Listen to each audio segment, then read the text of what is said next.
사랑하는 기쁨의 가족 여러분, 밤새 평안하셨나요?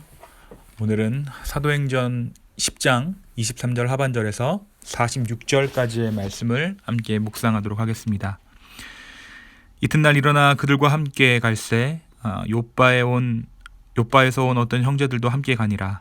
이튿날 가이사랴에 들어가니 고넬료가 그의 친척과 가까운 친구들을 모아 기다리더니 마침 베드로가 들어올 때 고넬료가 맞아 발 앞에 엎드려 절하니 베드로가 이르되 일어서라 나도 사람이라 하고 더불어 말하며 들어가 여러 사람이 모인 것을 보고 이르되 유대인으로서 이방인과 교제하며 가까이 하는 것이 위법인 줄은 너희도 알거니와 하나님께서 내게 지시하사 아무도 속되다 하거나 깨끗하지 않다 하지 말라 하시기로 부름을 사양하지 아니하고 왔노라. 묻노니 무슨 일로 나를 불렀느냐. 고넬료가 이르되 내가 나흘 전 이맘때까지 내 집에서 제9시 기도를 하는데 갑자기 한 사람이 빛난 옷을 입고 내 앞에 서서 말하되 고넬료야 하나님이 너의 기도를 들으시고 너의 구제를 기억하셨으니 사람을 요빠에 보내어 베드로라 하는 시몬을 청하라. 그가 바닷가 무도장이 시몬의 집에 유숙하느니라 하시기로 내가 곧 당신에게 사람을 보내었는데 오셨으니 잘하였나이다. 이제 우리는 주께서 당신에게 명하신 모든 것을 듣고자 하여 다 하나님 앞에 있나이다. 베드로가 입을 열어 말하되 내가 참으로 하나님은 사람의 외모를 보지 아니하시고 각 나라 중 하나님을 경외하며 의를 행하는 사람은 다 받으시는 줄 깨달았도다. 만유의 주 되신 예수 그리스도로 말미암아 화평의 복음을 전하사 이스라엘 자손들에게 보내신 말씀 곧 요한이 그 세례를 반포한 후에 갈릴리에서 시작하여 온 유대에 두루 전파된 그것을 너희도 알거니와 하나님이 나사렛 예수에게 성령과 능력을 기름 붓듯 하셨음에 그가 두루 다니시며 선한 일을 행하시고 마귀에게 눌린 모든 사람을 고치셨으니 이는 하나님이 함께 하셨습니다. 우리는 유대인의 땅과 예루살렘에서 그가 행하신 모든 일의 증인이라. 그를 그들이 나무에 달아 죽였으나 하나님이 사흘 만에 다시 살리사 나타나시되 모든 백성에게 하신 것이 아니요 오직 미리 택하신 증인 곧 죽은 자 가운데서 부활하신 후 그를 모시고 음식을 먹은 우리에게 하신 것이라.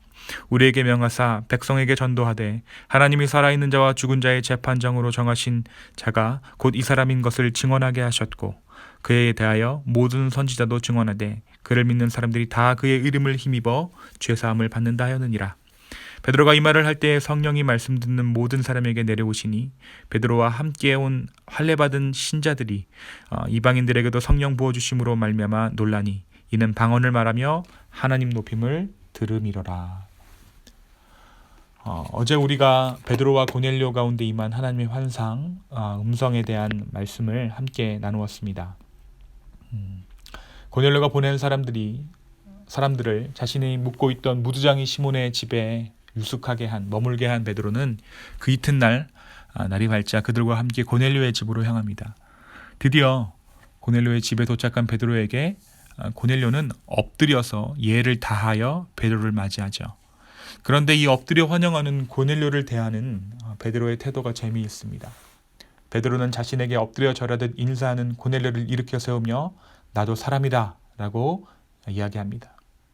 이는 유대인이 가지고 있었던 이방인을 향한 오해 혹은 고정관념을 단편적으로 보여주는 대목이기도 합니다. 고넬료의 입장에서는 자신의 부탁으로 먼 길을 여행해온 베드로를 향해서 환대의 표시로 엎드림을 통해 그에게 존경을 표시한 거죠. 그런데 이를 받아들이는 베드로의 입장은 조금 달랐습니다. 베드로는 이방인들은 세상 모든 것을 우상시하는 습성이 있다라는 생각을 가지고 있었어요. 마치 우리가 일본을 두고 우상의 나라라고 말하는 것 같이 베드로는 이방인들을 그들은 하나님 아닌 것들의 의미를 부여하고 신격화하여 섬기려는 성향이 강하다라는 고정관념을 가지고 있었던 것이죠. 모든 것을 섬기고 신격화한다. 수많은 신상들이 대변하듯이 그들은 우상쟁이다라는 고정관념을 가지고 있었던 것입니다. 그래서 자기를 보자마자 절하는 고넬료에게 일어나라. 나도 사람이다 라고 말합니다. 그리고 나서 고넬료의 집으로 들어가는데 그곳에 이미 고넬료가 초청한 자신의 친척과 친구들이 많이 있었습니다. 그들은 평소에 고넬료가 어떠한 삶을 살았는지 알고 있었던 사람들이었어요. 그들은 모두 고넬료의 지인들이었으니 이방인들이었습니다. 베드로는 많은 이방인들이 집안에 모여 있는 것을 보고 나는 원래 유대인이라 당신들과 교제하거나 말을 섞는 것이 율법상 금지되어 있다라고 선을 긋습니다. 그러면서 한편 뭐라고 얘기하냐면 하나님의 명령하심으로 아무도 속되다 하거나 깨끗하지 않다 하지 말라라고 하나님께서 하심으로 고넬료의 부름을 받아 내가 여기 왔습니다 라고 선을 긋지만 순종하고 있는 자신의 모습을 이야기합니다. 비록 하나님의 환상과 음성의 목적을 이해했지만 여전히 그의 마음에는 유대인으로서 유대교의 신자로서 이방인들과 함께 있는 것이 불편했던 것입니다. 비록 그가 지금 그리스도인이 되었지만 유대인적인 습성을 버리지 못했던 거예요. 나는 올 계획이 없었는데 하나님께서 가라고 했다. 나를 부른 이유가 무엇이냐라고 고넬료에게 물은 것이죠. 그때 고넬료가 앞뒤 상황을 이야기합니다. 하나님께서 환상 중에 천사를 보이시고 당신을 찾으라 했다. 그리고 우리가 지금 하나님 앞에 모여 있다라고 말합니다. 오히려 베드로보다 더 성숙하고 더 큰 하나님을 고백하고 말하고 있는 고넬료의 모습을 볼 수 있어요. 그의 설명을 듣자 그제서야 베드로의 마음이 열립니다. 고넬료가 기도했다는 시간, 그리고 고넬료 앞에 나타났다는 그 한 사람을 미루어 보았을 때 자신이 체험한 환상과 뭔가 통한다는, 일맥상통한다는 것을 깨달았기 때문입니다. 그리고 드디어 베드로의 마음 가운데 고넬료와 자신이 한 하나님 안에 있음을, 한 영 안에 있음을 깨닫게 되고 선의가 그의 마음 가운데 싹트기 시작합니다. 확신이 서자 베드로가 설교하기 시작해요. 외모로 사람을 취하시지 아니하시는, 이방인까지도 사랑하시는 하나님을 고백하고 예수 그리스도의 하나님 아들 되심을 이야기하며 그의 부활을 증거합니다. 그리고 복음을 제시하고 죄 사함의 길로 그들을 인도합니다. 그리고 말씀해 보니까 뭐라고 얘기합니까? 성령이 이들에게 내려왔다. 그들에게 마가의 다락방에서 베드로가 체험했던 성령의 역사가 그곳에서, 고넬료의 집에서 일어나기 시작합니다. 성령의 바람이 불고 방언을 말하는 하나님의 일이 그곳에 일어난 것입니다. 베드로는 더 이상 하나님께서 유대인뿐 아니라 이방인에게도 구원의 길을 여셨다는 사실을 부인할 수 없었습니다. 그것은 자신이 경험했던 성령, 너무나도 뚜렷하게 성령의 임재하심이 그곳 가운데 있었기 때문이에요. 베드로는 그들에게 예수 그리스도의 이름으로 세례를 베풀고 그들이 그리스도인이 되었음을 인정하고 공표합니다. 베드로가 세례를 베풀었다는 것은 예루살렘의 교회가 이들을 한 몸으로 받아들였다는 공식적인 의미를 담고 있습니다.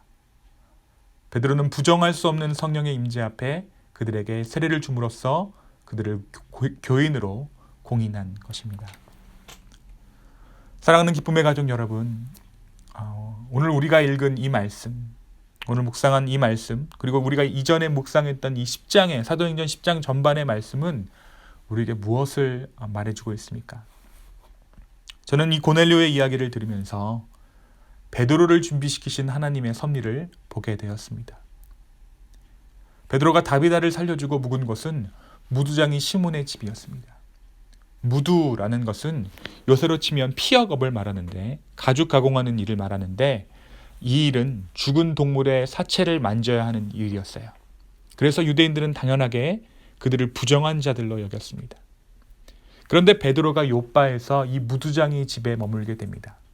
자신이 살려준 다비다가 그 지역에 명망이 있는 인물이었음에도 불구하고 또 다비다가 자신을 살려준 대가로 아마 극진히 베드로를 대접하려고 했을 거예요. 우리 집에 같이 있자고 했을지도 모르겠습니다. 그런데 그것을 마다하고 무두장인 시몬의 집에 베드로가 있게 됩니다. 베드로가 그와 함께 지내면서 무두장이의 삶을 보면서 베드로가 무엇을 느끼고 깨달았을까요? 아마 이방인의 삶, 그의 삶 역시 유대인의 삶과 별반 다르지 않다는 것을 깨달았을 것입니다. 이방인들 역시 희노애락을 느끼고 유대인들과 같이 좋은 것을 보면 기뻐하고 마음 아픈 일을 보면 아파하는 삶을 사는구나 하고 깨달았을 것이에요. 무엇보다 자신들과 같이 무엇이 옳고 그른가를 판단하는 그 기준이 명확히 비슷하다는 것을 베드로가 깨달았을 것입니다. 그런데 그럼에도 불구하고 자신의 종교적인 출신 때문에, 유대인이라는 그 신분 때문에 이 베드로는 절대 일정선 이상을 넘어가지 않았을 것입니다. 그런 베드로를 예수님은 부르십니다. 아마 베드로가 예루살렘에서 다른 제자들과 함께 있었다면 오늘 이런 일은 없었을 것이에요. 유대인 집단과 함께 있었다면 베드로는 절대 이 선을 넘지 않았을 것입니다. 그러나 하나님은 베드로를 욥바의 시몬의 집으로 옮기셨고 그의 마음을 준비시키셨습니다. 게다가 무두장의 이름이 무엇입니까? 무두장의 이름이 시몬입니다. 베드로의 원래 이름, 예수님을 만나기 전의 이름이 무엇이죠? 시몬이죠. 베드로는 그 시몬을 보면서 예수님을 알기 전 어부 시몬으로 살아가던 자신의 삶을 보았을 것입니다. 사랑하는 기쁨의 가족 여러분, 우리에게 우연은 없습니다. 하나님께서 살아계시다면, 그리고 우리가 그것을 인정한다면 우리의 삶의 모든 부분과 모든 여건들은 하나님의 예정함이고 계획함입니다. 내가 지금 처한 삶, 환경, 관계하고 있는 사람들 모두 주님께서 허락하신 계획함입니다. 우리의 선택의 순간에 비록 우리가 하나님을 미처 알지 못했던 그때 했던 선택이라도 주님은 그 순간에 우리와 함께 하셨습니다. 그때 내가 하나님을 몰랐기 때문에 하나님 손 밖에 있었다, 그것이 아니라 그때에도 주님은 우리와 함께 하셨습니다. 주님의 인도하심, 주님의 계획하심으로 우리는 지금 이곳에서 주변의 사람들과 지금을 살아갑니다. 하나님 나라를 위해 하나님께서는 우리를 이곳에 부르셨습니다. 이 하나님의 신실하심을 신뢰하며 오늘의 삶 가운데 주님을 인정하는 저와 여러분 되기를 예수님의 이름으로 소망합니다.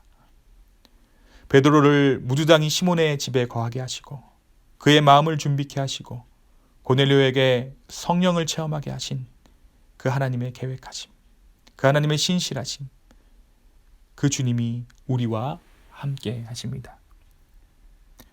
우리의 인생이 앞으로 어떻게 될지 아무도 알 수 없지만 한 가지 분명한 것은 우리보다 주님은 우리를 더 잘 아시고 그분의 계획하심은 실수 없으시며 그분은 선하다라는 것입니다.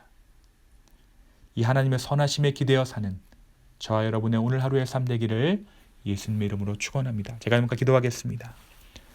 신실하신 하나님, 우리가 주님의 계획하심을 봅니다.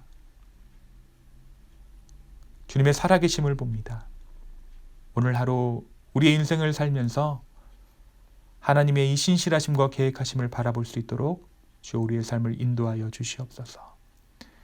나의 선택과 잘못됨을 자책하는 것이 아니라 그럼에도 불구하고 우리를 붙드시는 그 하나님을 우리가 인정하는 삶을 살아드릴 수 있도록 주 우리의 삶을 축복하여 주시옵소서.